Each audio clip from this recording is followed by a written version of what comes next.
কাজ কাকে বলে?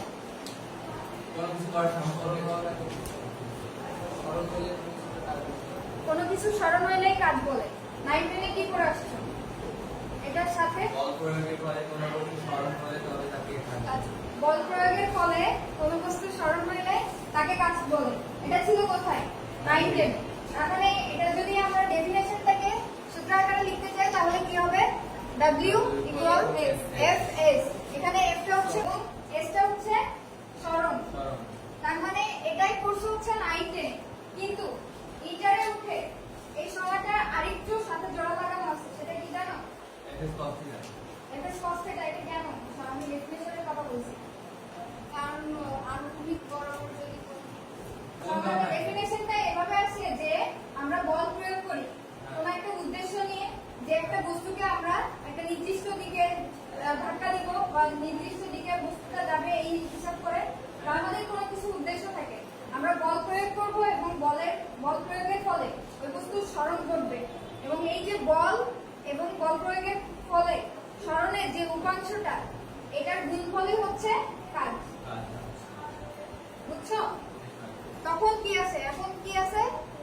W equal Fs cos θ। এখন cos θ কেন আছে? sin θ কেন নয়?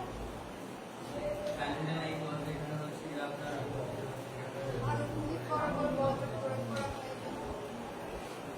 বলতেছি। দেখো এখন আসি এখান থেকে।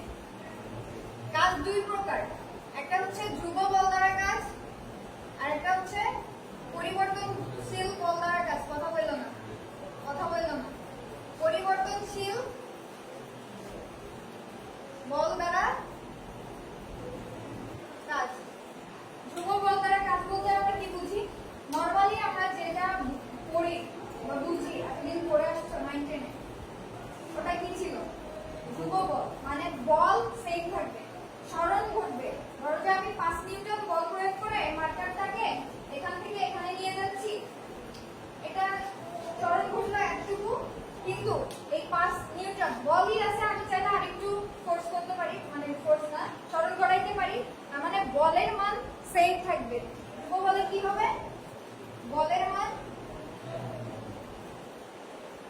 একই থাকবে, মানে বলের মান ধ্রুব থাকবে আর কি। তাহলেই বলতে পারবো ধ্রুব বল দ্বারা কাজ। আর পরিবর্তনশীল বল দ্বারা কাজ, বলের মান স্মরণ তো চেঞ্জ হবেই, সাথে সাথে বলের মানও চেঞ্জ হবে। বুঝতে পারছো? তো আজকে মানে এই যে দুইটা সূত্র ফার্স্টে দেখছি, এই দুইটা সূত্র কিসের সূত্র জানো? ধ্রুব বল দ্বারা পরিবর্তনে, মানে সূত্র এটা যেটা পড়ে আসছে 9 10 এ, ধ্রুব বল দ্বারা। আর আজকে ফার্স্ট টপিক হবে